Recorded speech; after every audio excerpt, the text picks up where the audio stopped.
we're going to fix collard greens. And the collard greens, I prepare them similar to the way I do everything else. I put my pot on about medium high, put a little olive oil, some butter, whatever kind of oil you want to use. A little olive oil is good. Bottom of the pan. Then we want to put some garlic in the pan, like we do. About 2 teaspoons, probably good. Then we want to put a whole chopped onion. I like to put a whole chopped onion on everything I cook. Y'all notice that I will use some chopped onion. A lot of flavor in onion. Oh yeah, a lot of flavor in onion. I like onion. People don't realize how much flavor is in onion. If you use onion in almost everything you do, you'll find out that you will have some good flavors. And the more onion you use, the better it is. You can't use too much onion. So I sweat them out like I sweated out the last thing. Y'all seen that. Just like you sweat out the garlic, it's all the same. We're going to get those sweating hot, and we're going to put our greens right on top of that. And I'm going to show you how we do that, how we get the greens cleaned up and ready to go for that. Because collard greens are a process to get them cleaned up. And you don't want to eat, collard greens that aren't fresh. You want to eat fresh collard greens because they're the best, and they're the best for you. How we clean the collard greens? You got a big leaf of collard greens. We put them in the water, we rinse it off in the water, and then we just strip the stem right off it. We don't want the stem. Throw the stem away, we leave the leaf in there. It's a big leaf. We throw it right in there to rinse it off. We're going to fill the sink up with water, and we're going to wash these bad boys because collard greens will collect some dirt. They're out there growing in the wild, in the world, wind, rain, whatever brings on them. And collard greens have a tendency, they like to hold on to some dirt. And the worst thing that you ever think about a collard green, you rip them apart, rip them up, they're leafy. But the worst thing about a collard green ever, if you ever had collard greens and you say you don't like them, it's because they weren't cooked right. And if you get them cooked right, if somebody washes them right, gets them clean for you like they're supposed to be, collard greens is about the best green there is, about the best vegetable to me that there is. I eat collard green over pretty much anything else. I like them. They're better for you. They have more calcium, more vitamin C, more iron than anything else, any other kind of vegetable that I know of. I'm sure maybe somebody can find a vegetable that has more of those things, but readily available to me is collard greens. And I like collard greens because they grow in the wintertime, and they don't require as much care. You got to get bugs and stuff off them quite a bit, but they don't require as much as summertime vegetables seem to. And I grow them in my winter garden, and I grow them all organic and natural. I know what goes into my collard greens, so I know what they are. They're very good. We're going to have to soak them, and we wash them.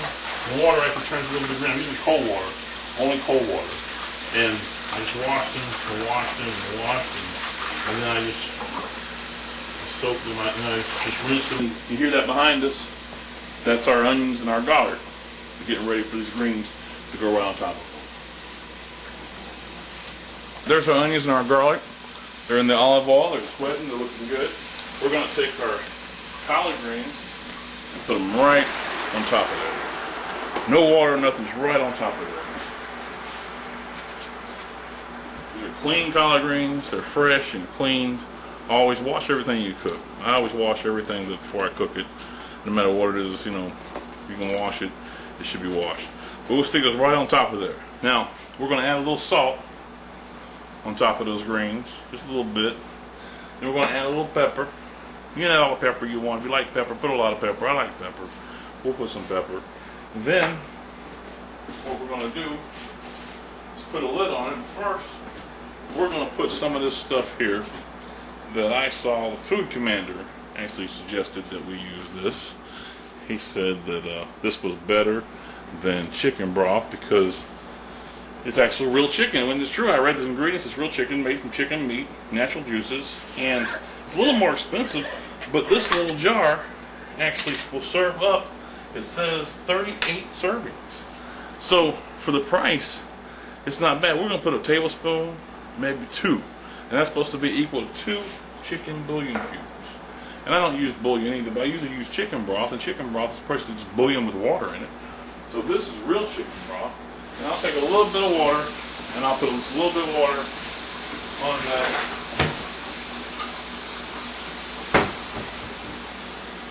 A little tiny bit of hot water, just to wash that in there. We'll wash it in. chicken broth, and it will end up being where it's supposed to be by the time we're done. I don't add a lot of water right off to the top of the greens. I like to let the greens take their own water that I used to wash them, let it soak down, let it cook up, and then we'll add water. We'll add enough water that we don't burn them, but we don't want to boil them. We want to just steam them. And to top it off, we will add, boom, some ham that I have cubed up. There's a ham bone there, some good little flavor.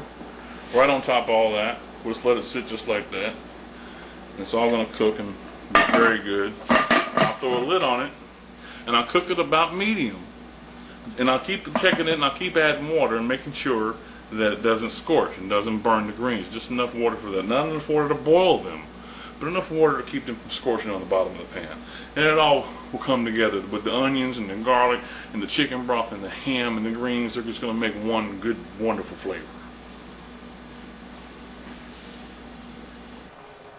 Okay, you will notice that as the collard greens start to steam, they'll start to wilt. They won't. You saw this was in a whole pot of collard greens. You see as they start to wilt and they start to cook down, they end up being almost nothing. They end up being probably a quarter of the pot. And remember, it was overflowing almost when I first put them in there. And I added that ham, and I added that chicken broth was on top. And so they're just getting hot and cooking down inside there. You see, we've got enough. I haven't had but just a little bit of water that we added when we first started. And we still have lots of water in there, so we don't have to worry about them burning. And that water is going to create that steam. We see that steam rising up, and it's going to cook those greens. So it's cooking down until it's starting to change colors, starting to look wet, starting to look cooked. Now, a lot of people will tell you, hey, you can go ahead and eat that, and you can, but it's not going to be tender yet. But if you want to eat these greens at any time in here, you could, but you're not going to like them as much as you would like the finished product. When this is finished, whenever these greens have finished cooking, they'll be a dark green color, and they will be tender, and they will be juicy, and you will want to eat them, and they will be healthy for you. They will still have calcium, they're still going to have vitamin C, and they're still going to have iron in them, almost like no other vegetable. Now, I will cook this for about an hour and a half, 2 hours on low to medium heat, just enough to keep it simmering, just enough to keep the greens going like I like for them to be.